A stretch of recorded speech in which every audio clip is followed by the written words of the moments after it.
Most men don't even know they're simping. You think you're being kind, but you're being used. You call it loyalty. She calls it convenience. You give your all. She gives nothing back. You wait for her to choose you while she's texting 3 others. You think being the nice guy will win her heart, but it just gets you ignored. Comment, "No more simping," if you're ready to hear the 8 deadly simp behaviors holding you back and how to kill them before they kill your self-respect. Number 1. You pay to get her attention.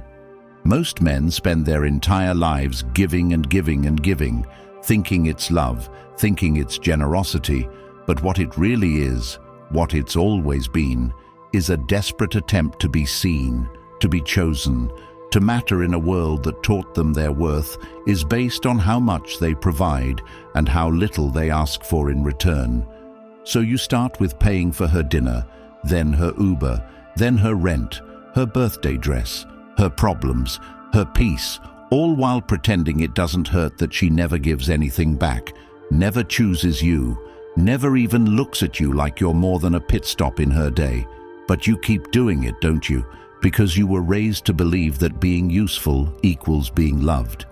That if you just show her enough comfort and convenience, if you just out-nice every other man, then she'll finally see you, finally respect you, finally stay. But what you don't realize is that she's not confused. She's comfortable. She's enjoying the perks of your desperation while giving her time, her energy, and her body to someone who gives her absolutely nothing, and still, somehow, has all of her, because he doesn't chase, he doesn't bend, he doesn't give, and she's drawn to that because attention that isn't earned is always wasted, and yet you sit there, thinking that one more kind act, one more free meal, one more moment of silence on your part, and she'll choose you.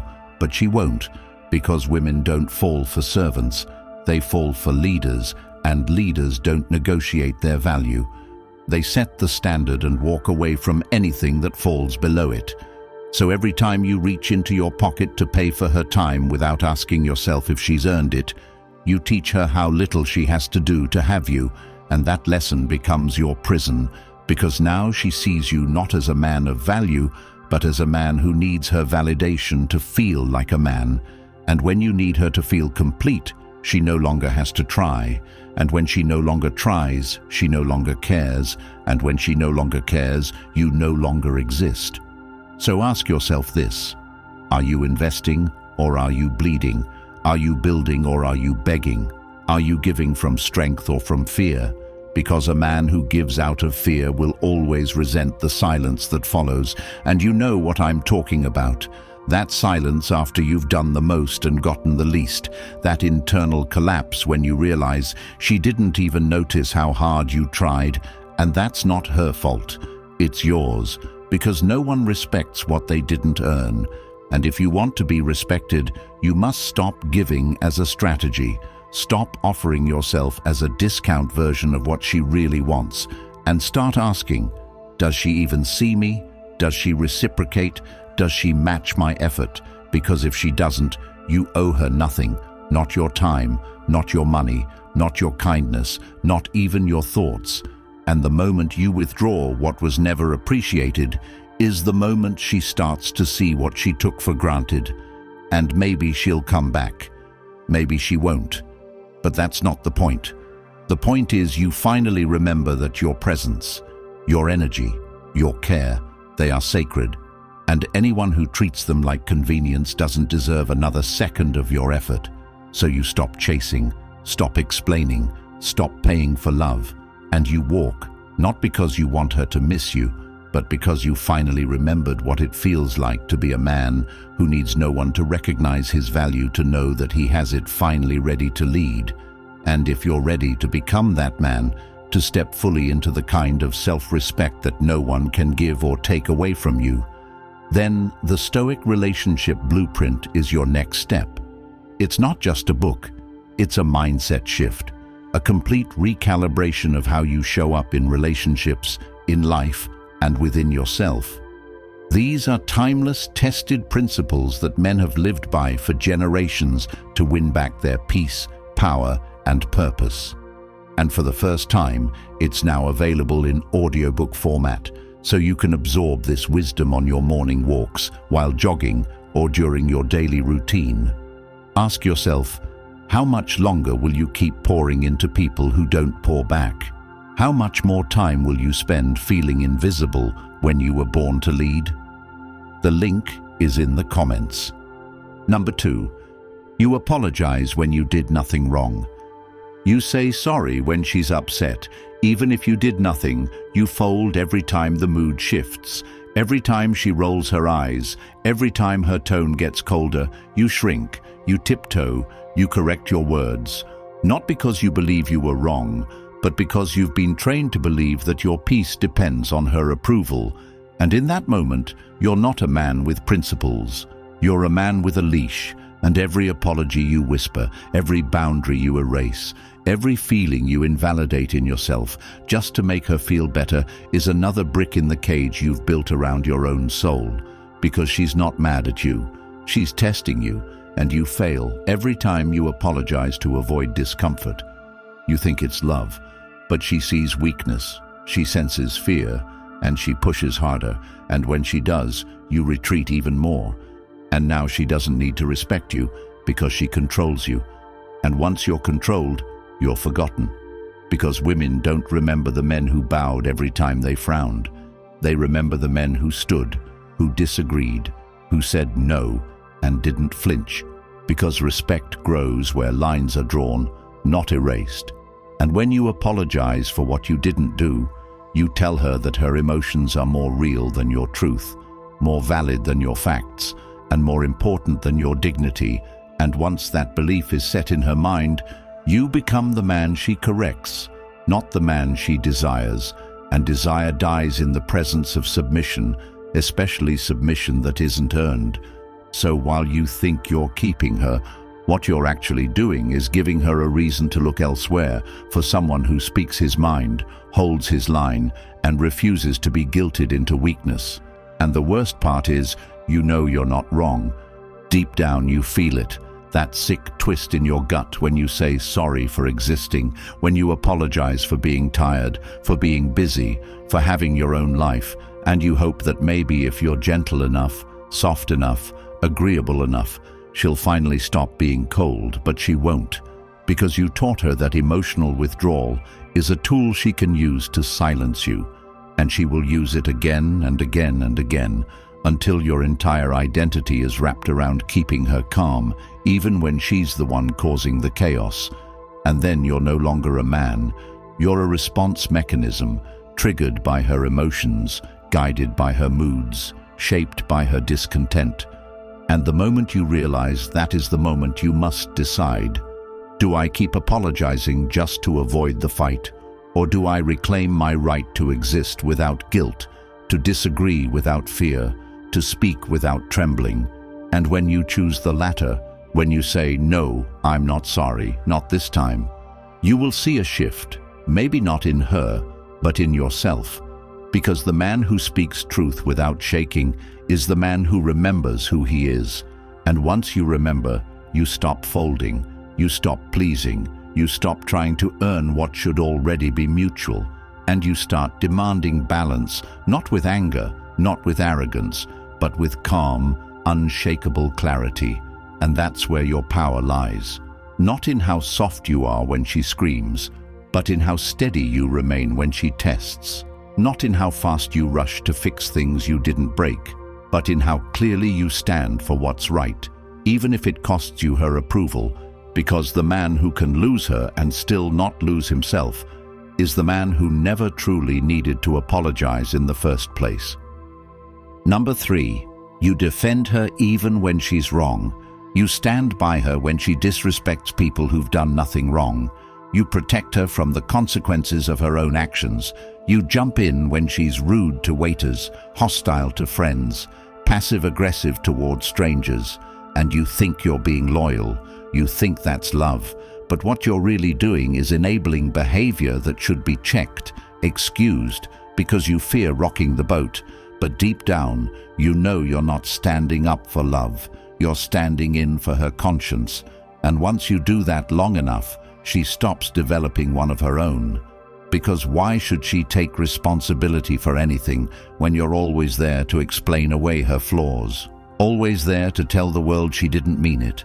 Always ready to smooth over the embarrassment, the disrespect, the cruelty. And every time you do that, every time you let it slide, you dig a deeper grave for your self-respect. Because now you're not her man, you're her mascot, her hype man, her spineless shield against reality. And the saddest part is, she knows it. She knows that no matter how bad she acts, you'll be there defending her to your boys, to your family, to yourself. And every time you do it, you feel it, don't you? That gnawing, gut-sickening realization that you're lying to everyone just to stay in her good graces, just to hold on to the illusion that you're protecting her, when what you're really doing is protecting your fear of being alone. Because if you call her out, if you stand up and say, "That's not okay," she might get mad, she might leave, and that terrifies you more than watching your dignity erode. And so you stay quiet, you support the madness, you become complicit in your own humiliation, and the longer you do it, the harder it gets to stop. Because now your identity is wrapped in being her defender, her fixer, her forever forgiver. And she stops respecting you because deep down, she knows that if you won't stand up to her, you won't stand up for yourself. And if you won't stand up for yourself, you're not a man. You're just a placeholder, a filler between the chaos and the next high-value man she eventually submits to. Because women do not respect men who worship them. They respect men who challenge them, men who hold them accountable, who aren't afraid to draw the line and walk away if it's crossed. And if that scares her, good, because boundaries are not there to make her comfortable. They're there to remind her that there are standards, and if she can't meet them, she doesn't get the benefits. And if she breaks them, she gets consequences. And that's not cruelty, that's clarity, and clarity is love. And love without accountability is just weakness with good intentions. So you want to know if you're defending her because you love her, or because you fear losing her. Ask yourself this: if she did the same thing to your sister, your friend, or a stranger, would you still defend it? If the answer is no, then why do you accept it just because she's attractive? Because you're in love? Because she's your girl? No, you do it because you're scared, and that fear has made you a silent partner in your own disrespect.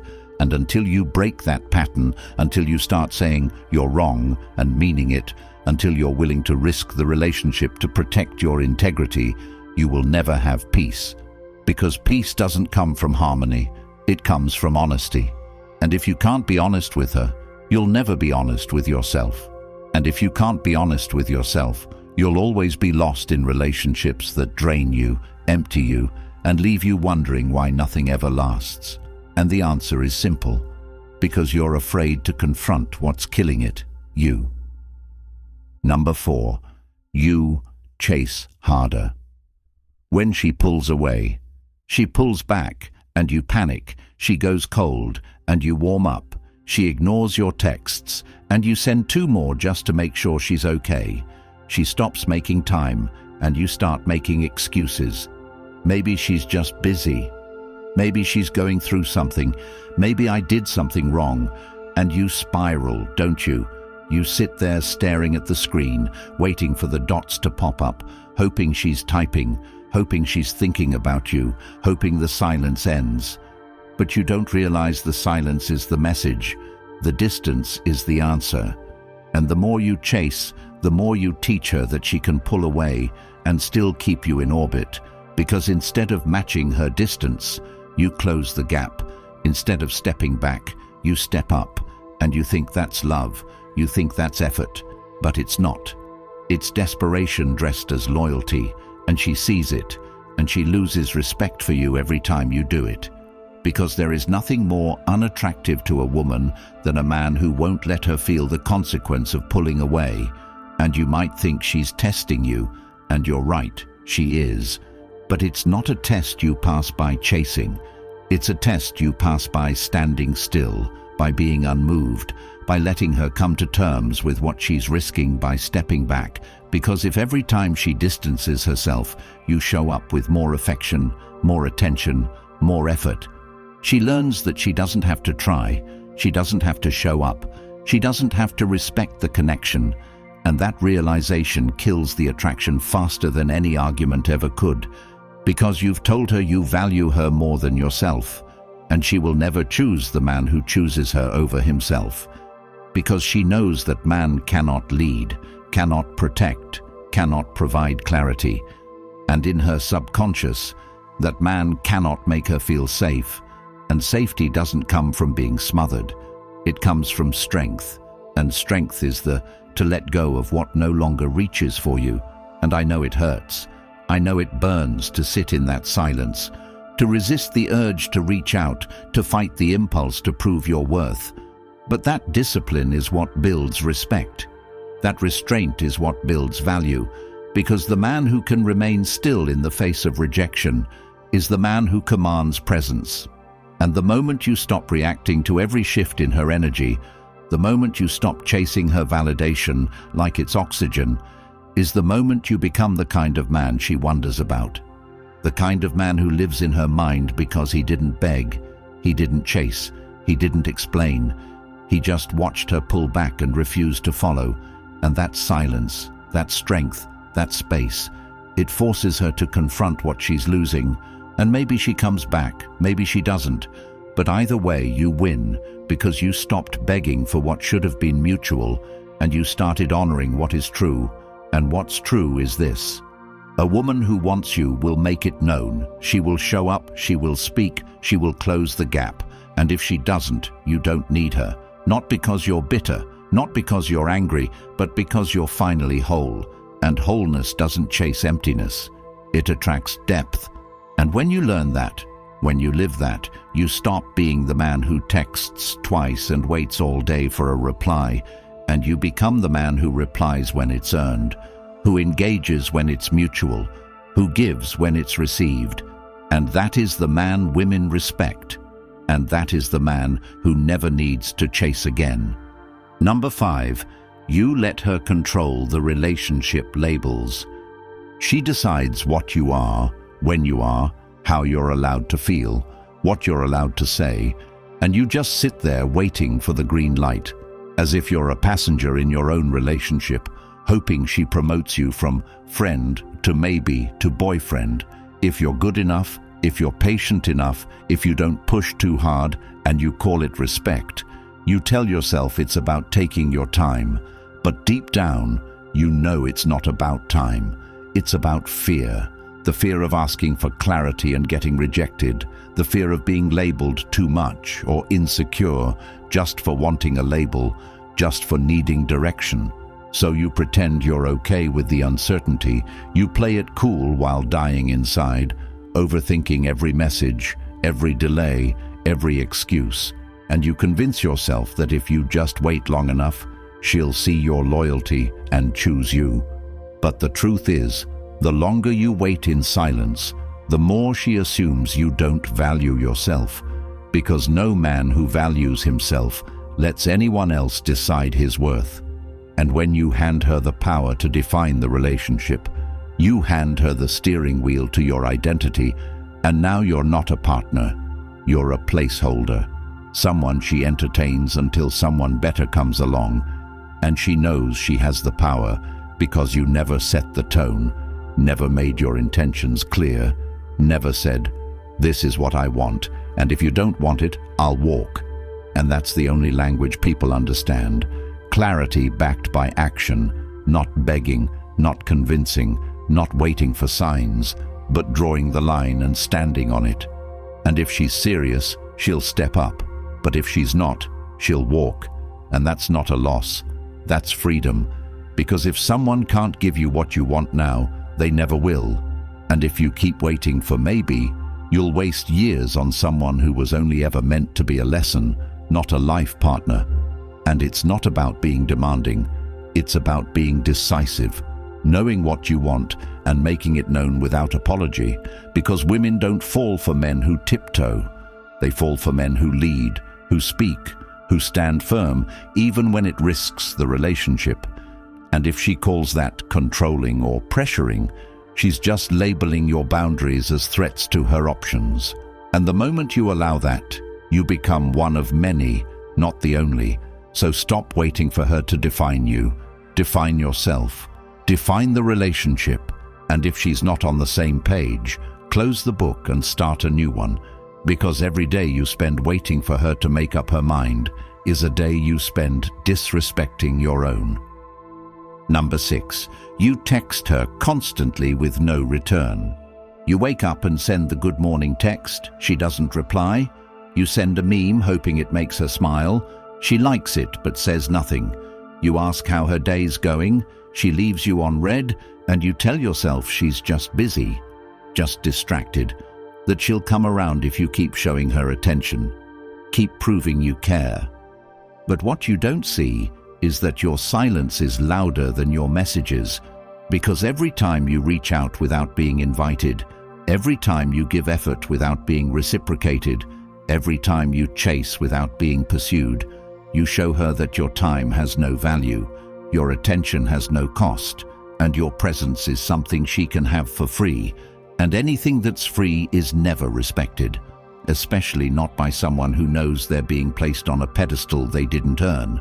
So she keeps ignoring you, not because she doesn't see you, but because she doesn't have to see you. You've made yourself available no matter what, and now she's addicted to the power of your presence without ever having to pay the price of showing up. And you feel it, don't you? That empty pit when the phone lights up and it's not her, when the hours pass and your name stays unread, when your worth is measured in likes and left on reads instead of real connection. And you wonder why. Why won't she respond? Why won't she try? Why won't she give just a fraction of what you're giving? And the answer is simple. Because you've taught her she doesn't have to. You've removed the chase, the intrigue, the mystery, and now you're just background noise. Another guy who wants her. Another message in a sea of desperation. And if you want to stop being ignored, stop offering your presence like it's a gift she doesn't have to unwrap. Stop sending messages to a phone that never rings back. Stop pretending that persistence is romantic when it's really just a slow death of your self-worth. And instead, pull back, go silent, focus on yourself, and watch what happens. Because the man who removes his energy from where it's not valued becomes the man she remembers. The one who was once always there but suddenly isn't, and now she feels it. The absence, the lack of attention, the cold where the warmth used to be. And maybe she texts, maybe she doesn't, but that's not the point. The point is, you remembered your value, you reclaimed your attention, and you started giving it to someone who deserved it. You. Number 7. You accept being her emotional dumping ground. She comes to you when she's sad, when she's angry, when she's frustrated with life, or annoyed by her boss, or crying over another man who didn't treat her right. And you listen, you absorb, you console, thinking it's a sign of closeness, thinking it means you're building something real. But what you don't see is that you're not the man she desires. You're the man she uses to feel better before going back to the one who keeps her emotionally hooked. And the more she vents, the more you listen, the deeper you fall into the trap of thinking her dependency equals intimacy. But it doesn't. It never has. Because emotional availability without mutual vulnerability is a transaction, not a connection. And in this transaction, you're not the buyer, you're the product, and she's using you to process what someone else put her through. And every time you respond with kindness, every time you tell her it'll be okay, every time you hold space for problems she never solves, you think you're getting closer, but she's only getting lighter, unburdened, while you carry the weight she walks away from. And you start to wonder why she never asks about your life, why she never checks in on your peace, why you're always there for her breakdowns, but she disappears during yours. And it's because you taught her that her emotions matter more than yours, that you'll listen endlessly while asking for nothing, that your value is in how well you play the role of therapist without charging a fee, And the moment you made her healing your responsibility, you erased the possibility of ever being her man, because desire dies in comfort that's not earned, and no woman longs for the man who absorbs her trauma without challenging her to grow from it. So if you want her respect, stop being the safe space for problems she refuses to fix. Stop being the emotional crutch that allows her to limp through life without ever learning to stand on her own, because you're not helping her, you're enabling her, and in enabling her, you're betraying yourself, because your peace gets shattered every time she unloads her chaos and walks away smiling while you sit there with the residue of someone else's pain on your soul, and you keep doing it, thinking one day she'll see what you've done for her. But she won't, because what's given too easily is forgotten too quickly. And until you say no, until you say, "I'm not your therapist, I'm not your safety net, I'm not your emotional landfill," she will keep coming back. Not because she loves you, but because you make it easy for her to avoid the discomfort of facing her own choices. And that is not love. That is cowardice on both ends. Hers for using you, yours for letting her.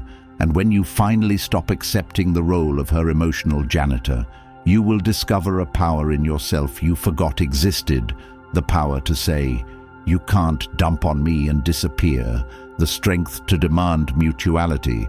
The clarity to see that your emotional energy is sacred and should only be shared with those who reciprocate. And if she can't handle that, let her go. Not because you're heartless, but because you've finally grown a heart strong enough to protect itself from being used in the name of care. Number 8. You avoid conflict just to keep her. You bite your tongue when she disrespects you. You let things slide when she crosses boundaries. You nod along when you disagree. You keep quiet when your gut screams. Not because you believe she's right, but because you're terrified of the argument, the tension, the possibility of her walking away, and you tell yourself you're being patient, being wise, being mature, but what you're really being is afraid. And fear dressed as peace is not peace. It's prison, and you live in it every day, walking on eggshells, measuring every word, rehearsing every sentence, censoring your truth to preserve the illusion of stability. But stability built on silence is just a ticking clock to collapse, and you feel it. The weight of your unspoken needs, the tension in your throat every time you choose quiet over clarity, the resentment brewing every time you suppress your reality to avoid hers, and you think you're keeping the relationship alive. But what you're really doing is killing yourself slowly, because no man can live in permanent suppression and still feel free. And the worst part is, she knows it. She knows you won't push back, knows she can get away with the tone, the jabs, the sarcasm, the guilt trips, because you never fight back. Never say, "That's not okay." Never put your foot down. And the more you let her cross the line, the more she loses respect for you. Because a man who won't fight for his peace is a man who doesn't believe he deserves any. And in her mind, if you won't protect your boundaries from her, how can you protect anything else? And that doubt slowly kills her attraction. Until one day she just stops caring, and you're left wondering how being so nice, so agreeable, so easy to be with, still led to the end. And the answer is this: you didn't give her stability, you gave her submission.